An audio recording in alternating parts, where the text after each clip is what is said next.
আমার কোনো হিসাব দেওয়া লাগবে না।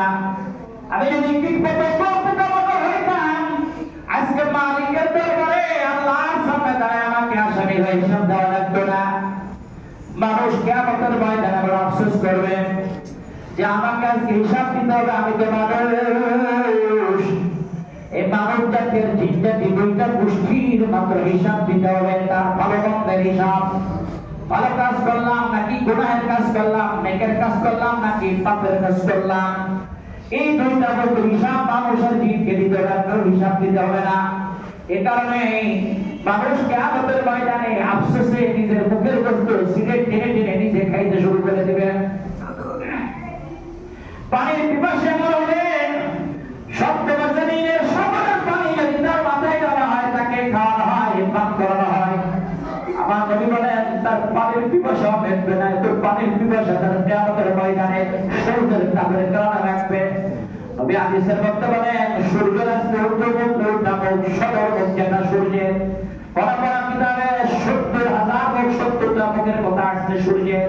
সূর্যটা আসল যেটি মেঘা সম্পূর্ণ তাপ দেবে। আল্লাহ বলেন সূর্য তোর মধ্যে যত তাপ তার মধ্যে যত শক্তি আছে সব জমিনের মধ্যে তুমি দাও।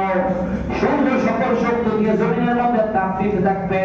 জমিনের মাটি কিয়ামতের ময়দানের মাটি পুড়িয়ে তামা হয়ে যাবে।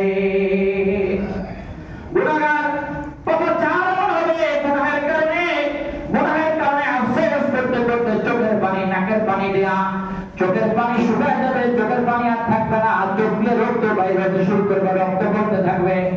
যেমন পানির ধারা দিয়ে পানি আপনার শরীরে পানি পড়তে থাকে, চোখ দিয়ে পানি পড়া শেষ, রক্ত পড়া শুরু হয়ে যাবে।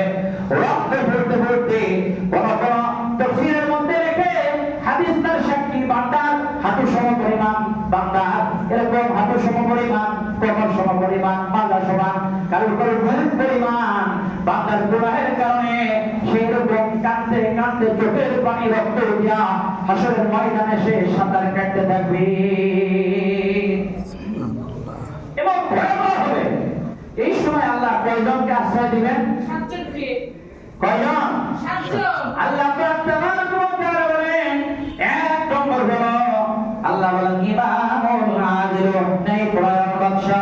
2 নম্বর হলো ওয়াশাকুন নাশা বিইবাদাতিল্লাহ, এই ইবাদতের মধ্যে মালিকের সামনে তার যৌবন বয়সকে সে কাটিয়েছে। যৌবন বয়সকে সে ইবাদতে কাটাইছে, গুনাহে কাটাই নাই। ওই যুবক আরো শক্তিতে সাহেব হবে। 3 নম্বর হলো ওয়ালাকুম কলবুহু আল্লাকুম ফিল মাসাজিদি।